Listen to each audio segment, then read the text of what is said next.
Bueno, esta es la noticia del día en Oriente Medio. Las fuerzas israelíes rescataron con vida a 4 rehenes de 2 lugares en el área central de Gaza de Al-Nuseirat.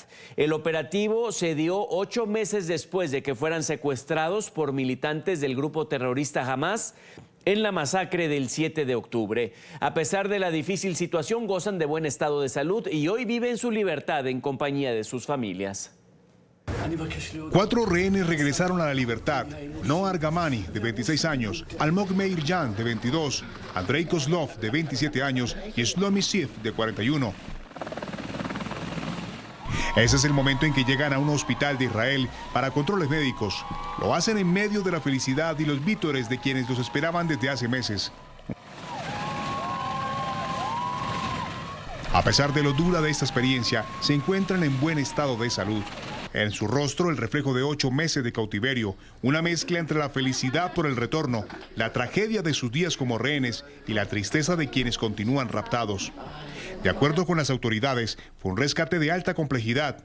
Cientos de hombres participaron en una misión que tardó semanas en planificarse y que dejó un oficial de la policía muerto. Los rehenes se encontraban en 2 casas en un barrio residencial en el centro de la Franja de Gaza. Noah Argamani, Almog Meir Jan. Fueron rescatados después de 246 días en cautiverio de Hamas, después de haber sido brutalmente secuestrados en el Festival de Música Nova en el 7 de octubre.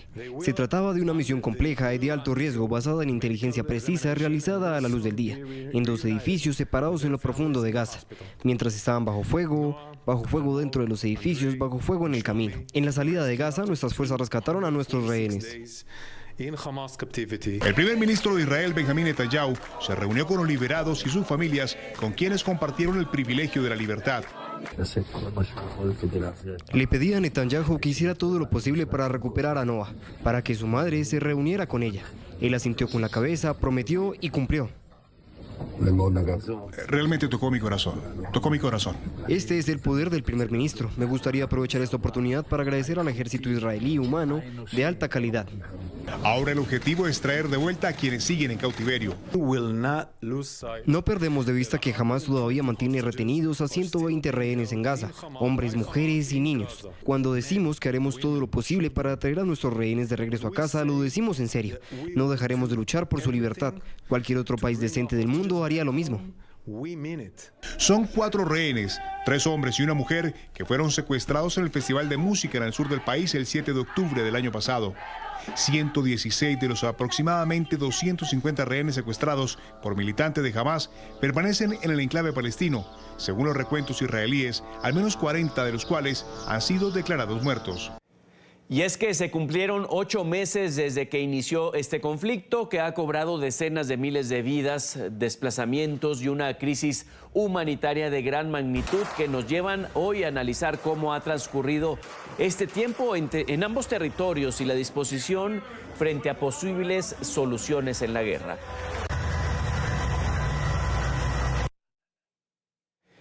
En Ra'anana, Israel, saludo a Natalio Steiner, experto en Medio Oriente, director de Comunidades Plus. Natalio, bienvenido a NTN 24. Muchísimas gracias a ustedes, por favor, al contrario. Bueno, tituló su última columna Horas de definiciones. ¿Por qué esa coyuntura hoy después de 8 meses? Lo que tiene que ver con la coyuntura puntualmente desde el punto de vista militar, que naturalmente tiene proyecciones políticas, es que las tropas israelíes terminaron de cerrar, podemos llegar a decir, el cerco completo a la Franja de Gaza. La Franja de Gaza está completamente rodeada, todos los accesos dependen esencialmente de Israel. Se ha avanzado sobre lo que se llamaba en la zona de la frontera egipcia el canal o el corredor Filadelfia, los últimos kilómetros, es decir, que las tropas israelíes han llegado al mar, al Mediterráneo, desde el sur.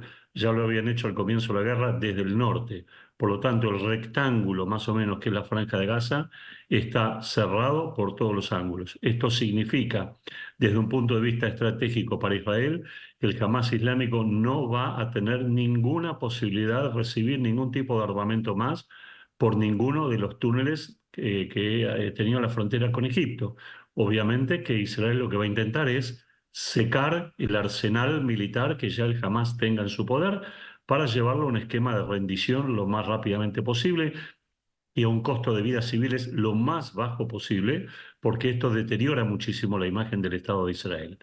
Desde el punto de vista político, Israel está cumpliendo de alguna manera con las normativas que el gobierno de Biden había solicitado, es decir, que la captura de la Franja de Gaza y la eliminación del Hamas islámico tenga el menor costo posible en vidas civiles, que la ayuda humanitaria vuelva a rehacerse. Se está reinaugurando el famoso muelle que los Estados Unidos han implantado hace unos meses atrás y que las mareas destruyeron. Va a volver a reimplantarse, la ayuda humanitaria va a volver a entrar en forma importante y masiva por esa zona, más por otros puntos israelíes también. Es decir, que Israel busca descomprimir completamente la situación en la Franja de Gaza, a pesar de que es consciente que el objetivo que significaba la destrucción política del Hamas islámico no está logrado, y esto sucede en un esquema en el cual el Hamas islámico rechazó, a pesar de la presión de 17 países que tienen cautivos, rechazó todo tipo de negociación con Israel, lo que fue la llamada última propuesta,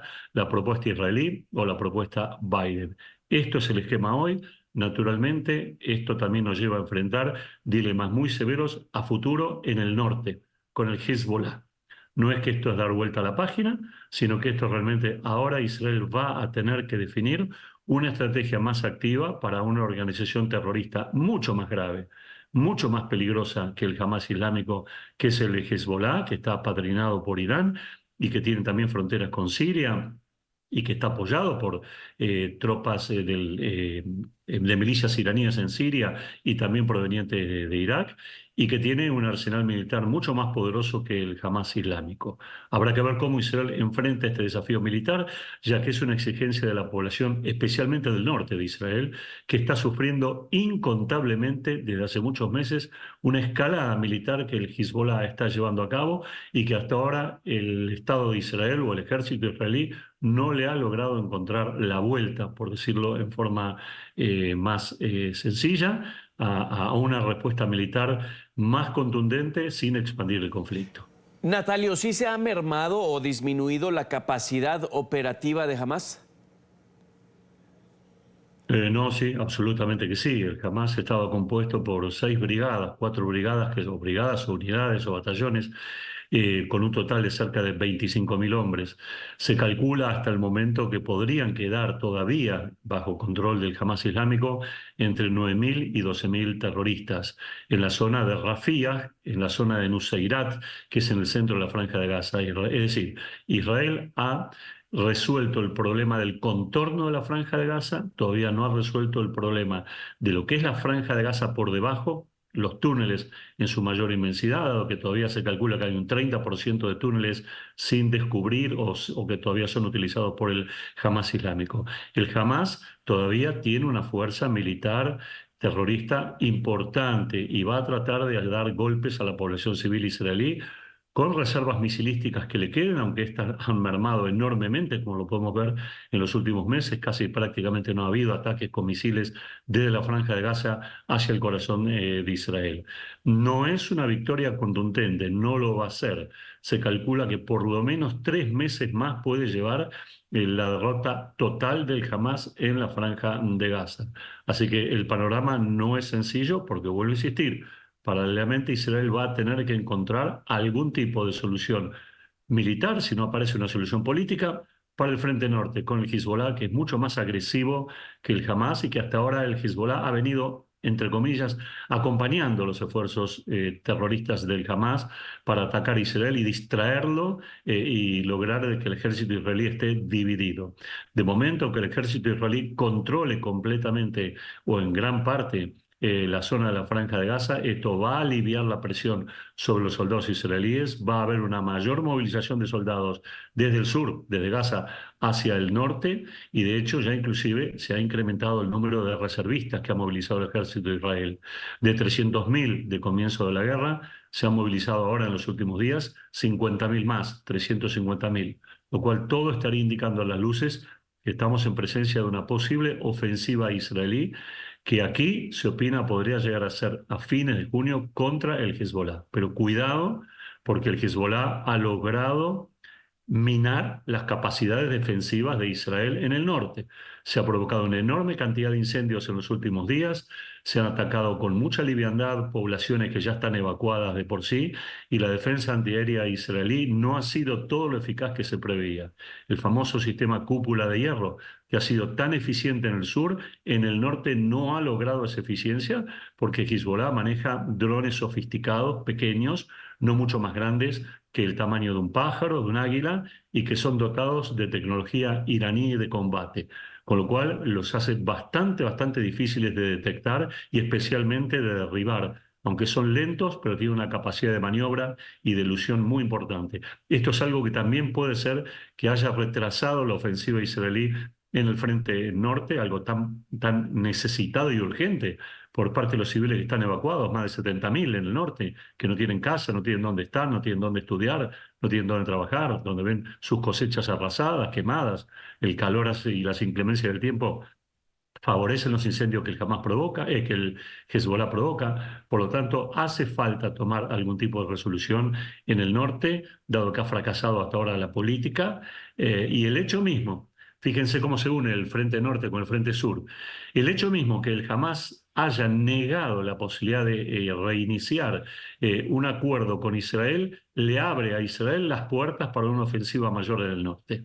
Es decir, cómo está unido el conflicto, porque si el Hamas hubiera abierto las puertas a algún tipo de negociación con Israel para negociar la devolución de rehenes, entonces Israel tendría menos predisposición política para llevar a cabo un ataque en el norte. Pero al estar cerradas estas puertas, indudablemente va a concentrar sus esfuerzos militares en esa zona, siempre teniendo en cuenta que un ataque a Hezbollah, independientemente de las medidas defensivas que Israel pueda tomar, va a tener que implicar riesgos muy severos de una intervención iraní de distinta forma que hasta ahora no podemos prever, y también, lo que es seguro, una intervención de milicias iraníes que están instaladas en Irak, que no tiene límite con Israel, está a 500 kilómetros de distancia, y los hutis famosos del Yemen, que están a 2.000 kilómetros de distancia, que ya dijeron que cualquier ataque a Hezbollah lo que va a hacer es incrementar el ataque de los hutis yemenitas al Estado de Israel. Sí, Natalio, expandiéndose el conflicto, por lo pronto ya trasladado a Cisjordania, hay distintas corrientes dentro del gobierno de Israel. ¿Nos puede explicar esto y qué implicaciones podría tener? Sí, yo le agradezco la pregunta porque justamente estamos en vísperas de un cambio crítico en el gobierno de Israel. Cuando comenzó este conflicto el 7 de octubre del 2023 con el ataque miserable, cobarde del terrorismo contra la población civil, el gobierno de Israel, que tenía 64 bancas en el Parlamento, es decir, 4 más de las necesarias para poder gobernar, invitó a sumarse a una coalición a otros factores políticos cercanos.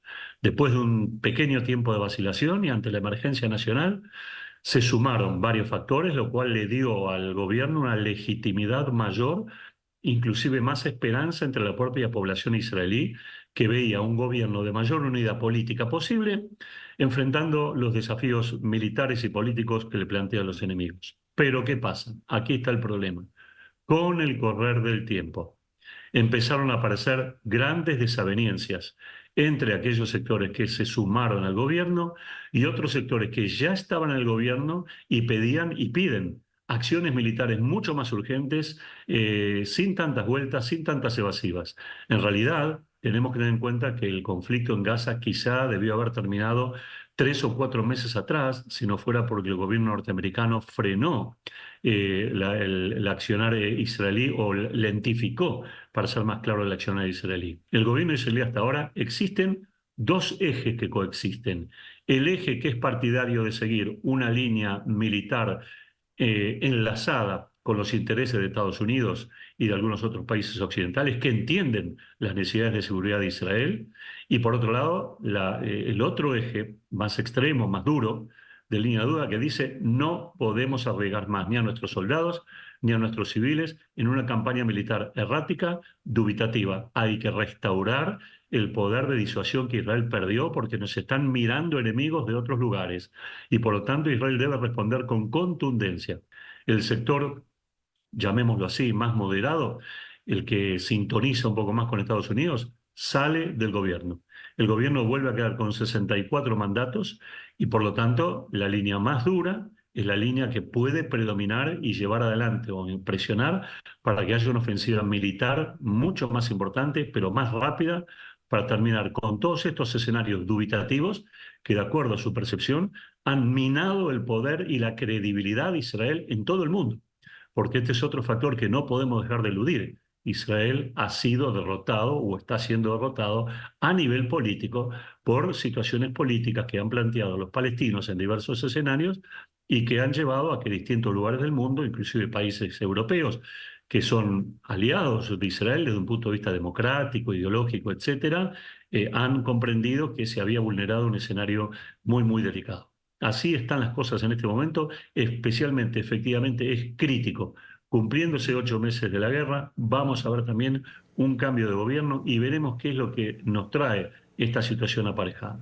Señor Natalio, no está en duda el apoyo de Estados Unidos, pero hay ciertas reservas. De pronto no les gusta la imprecisión o lo desaseado de los ataques a los líderes que pues han terminado por ser hasta criminales contra población civil.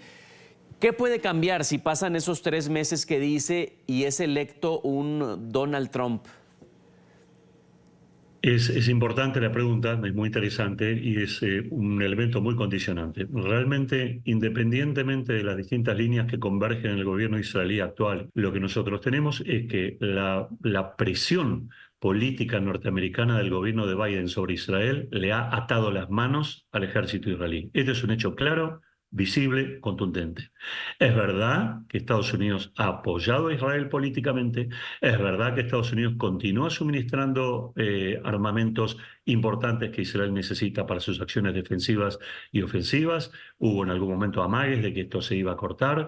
Es verdad que hay presiones también para que Israel permita el aumento del paso de ayuda humanitaria, aunque este problema en este momento ha tomado un matiz algo más secundario, ya que la ayuda está entrando en forma necesaria, entre 500 y 600 camiones por día, que es lo que se proclamaba que había que entrar y que está a tono con lo que los intereses norteamericanos querían para minimizar el sufrimiento de la población civil palestina, a pesar de que parte de esta ayuda llegaba a manos del Hamas islámico, lo cual es lo que hacía que Israel retaseara este tipo de ayuda. Pero también es cierto que en Israel, por lo menos los factores que integran el gobierno no ven la hora de que Biden deje el poder y que realmente asuma un gobierno como el de Trump, que es mucho más cercano a los intereses de Israel, que se ha manifestado ya desde el año 2020, cuando le tocó su cadencia, perdón, de 2016 al 2020, cuando le tocó su cadencia, y también en las distintas declaraciones de Trump en los últimos tiempos, abierta y totalmente manifiesto en favor de Israel y considerando que la política de Biden hacia Israel ha sido esquiva, dubitativa y lo único que ha logrado es alimentar las apetencias políticas y la legitimación del terrorismo palestino. Por lo tanto, en Israel sí, se espera que un cambio de gobierno sea favorable a los intereses de Israel, tanto desde el punto de vista de sostener la ofensiva, como también desde el punto de vista de lograr alguna mejora de la posición de Israel en los escenarios internacionales, por ejemplo, Naciones Unidas y otros escenarios en donde Israel ha denunciado, y es muy visible, una toma de posición pro-palestina sin ningún tipo de dudas, en forma muy directa y muy abierta. Es verdad, es muy esperado este cambio y grandes sectores de Israel esperan un triunfo de Trump, aunque hay otros sectores que consideran que Biden ha llevado las cosas bien de todas maneras y ha sido un aliado importante de Israel y ha tenido que sostenerse en un tiempo electoral complicado y ha tratado bajo todo punto de vista y hasta ahora ha logrado evitar una guerra regional bastante más amplia que va contra los intereses norteamericanos. Pero otros sectores de Israel indican que esto ha sido una actitud claudicante, que esto lo único que ha hecho es fortalecer el peso de Irán en la región y que todo esto nació ya en el año, ya no me acuerdo en este momento, me puede fallar la memoria, pero cuando asume Biden, el año 2020, 2021, cuando fue la retirada unilateral de Afganistán, que fue considerado un error estratégico, dado que Estados Unidos dio una señal de debilidad que el terrorismo islamista en este contexto ha sabido realmente aprovechar. Yo quiero resumir un punto más, si es que tenemos el tiempo. En 1948 Israel luchó su guerra por la independencia y derrotó a 5 países árabes, resalto el punto, árabes, nacionalistas, enemigos de Israel y irregulares palestinos que no aceptaban la existencia del Estado. Hoy, en esta guerra, a punto Israel de cumplir pronto 76 años, estamos enfrentando un enemigo que busca la destrucción, que es árabe, pero es islamista. Es decir, tiene un concepto religioso. Los sectores que enfrentaron a Israel en el año 48 eran nacionalistas y tenían un problema territorial con Israel. No querían su existencia a nivel territorial. El problema actual es que los sectores islamistas que se cobijan bajo Irán, que mantiene esta coalición conformada, son sectores que no aceptan la existencia de Israel. No se trata de un renunciamiento territorial de un metro más, un metro menos, o dividir o no Jerusalén, o volver a los límites del 67 o no. Se trata de la no existencia del Estado de Israel. Y en eso es muy difícil poder llegar realmente a algún tipo de esquema de negociación, y por lo tanto lo que amerita hacerse en ese caso es conformar una coalición con países árabes moderados, otra vez esto hubiera sido impensado, para contener la amenaza iraní en la región, que amenaza desplazar a los intereses norteamericanos en una zona de alta vulnerabilidad. Pues nos encantó platicar con usted, Natalio Steiner, experto en Oriente Medio, director del medio Comunidades Plus. Gracias por el tiempo. Por favor, gracias a ustedes, ha sido un placer. El